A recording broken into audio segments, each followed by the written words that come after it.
Hey, what's up, gamers, and especially fans of the LEGO franchise? It is time to review yet another LEGO game of the franchise. That is, of course, the sunken treasure known as LEGO Pirates of the Caribbean. Arrgh. Alright, I'm not going to talk like that a lot for this whole entire review. I mean, I'm going to talk about it like that a little bit, but shiver me booties, it's LEGO Pirates of the Caribbean.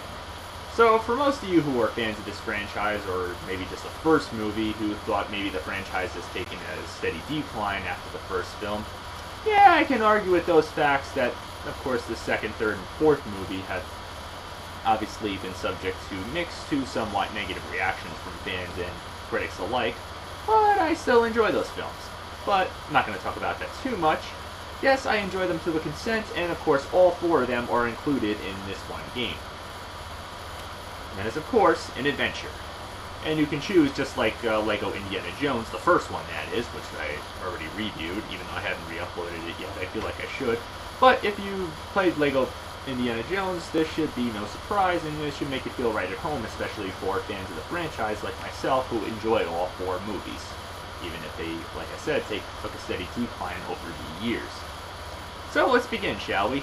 Obviously, I like to go in chronological order, and yes, you get, just like LEGO Indiana Jones and all these other movie games, centered and obviously made into LEGO figures, and if you think this is a juvenile approach, well, too bad, it follows the movie as best as possible. Yes, of course, there are games that are licensed based off the movies and pretty much are individualized, if you get my point. Of course, there's Dead Man's Chest and At World's End and so forth, and Legend of Jack Sparrow, but screw those games, they're mediocre ports. This one seems to follow it the best way possible. You get all the cutscenes, and unfortunately, because this was obviously released before LEGO Marvel Superheroes, which I already acclaimed as a great game, being that there's actual spoken words in the cutscenes, this one, of course, wasn't up to that point yet, unfortunately, so you gotta deal with it. But if you're like me, you watched all the movies, you probably know what's already going on in every scene. It has all the humor, the slapstick, all the action that will make any fans of this franchise feel right at home with. And of course,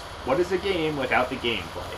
You get to play as all the characters, depending on what mission or part of the game that you're playing in. Jack Sparrow with the swords, and most importantly, the compass, which helps you find items. Then you got Will Turner with, depending on what part of the game you're in, you get a different weapon. And of course, being that it's a LEGO game, of course there's puzzle solving. And unlocking different characters, and each character has their own strength. For example, like I said, Jack Sparrow has the compass to help find hidden items. You got Mr. Gibbs with, of course, the blacksmith tool. You got the short guy Marty, who's definitely useful for accessing small spots to other locations that nobody else can access. You got Elizabeth Swan, or pretty much any female pirate in this game can jump higher than any other pirate, or I should say double jump. And during pretty much most of the game, there's items you can pick up and use and interact with things that you're supposed to, like cannons. Yeah, that's right. A pirate's life wouldn't be without firing off the cannons. And of course you need shovels to help dig things out. And of course there's different people, and of course different animals. Yeah, even dogs too you can actually get to play as and recruit as part of your crew. But of course, they're like this. Oh, I'm not going to do anything for you unless you give me what I want. Yeah, that's what they're like. Either give me what I want, or you. So yeah, you gotta find what they need and give it to them.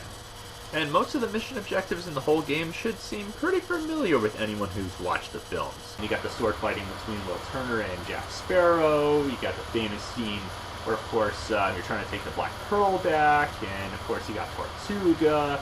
And yes, all the cutscenes are there. Even the after-credits cutscenes, or post-credit scenes, whatever the hell you call it, are there. Damn, this whole collection of games in this one disc really pays more loyalty to the movies than anything. I guess they're right when they can say everything is awesome about Legos, even though I absolutely hate that song, but still, it's right. So it follows the movies and pays its respect as much as possible. And you got the soundtrack by Hans Zimmer that's in the movie, and that'll make any Pirates of the Caribbean fan drool at the mouth right there, and that's enough to get you to enjoy this whole collection. And I don't think I have to further explain the sequels. I mean, yeah, you got the second one with the Cannibal Island sequence, the Jack Sparrow and all that whole gang of pirates trying to escape. You got meeting up with Davy Jones and trying to get Jack Sparrow to get out of paying his debt. You got, of course, At World's End, was trying to free Jack Sparrow from Davy Jones's locker. and taking the final stand against the East India Trading Company or Lord Beckett's army, whatever. And then you got the fourth movie and so forth. It's all there. It's all enjoyable. And of course, as I heard, there's of course going to be a fifth movie. Not much to say. I guess I have some expectation about it. My only question is, once that comes out, is there going to be downloadable content for this? Kind of like how they released the Lego Hobbit game before the last part of the Hobbit movie, because of course it was broken up in 3 parts came out, and I guess it comes out as DLC now that it's out on Blu-ray. I don't know, really. I shouldn't be getting too carried away. But bottom line, this is a very good collection of games, whether you're a fan of the series, whether you think it's gone downhill, or bottom line, if you're just a fan of the franchise and you want another great Lego game, aside from Lego Star Wars Trilogy and Lego Indiana Jones and so forth, this is the one that's truly a treasure.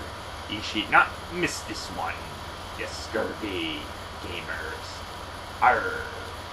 So, bottom line, my final verdict is EVA Rockin' Wii Remote with Motion Plus Up and a plain Wii Remote.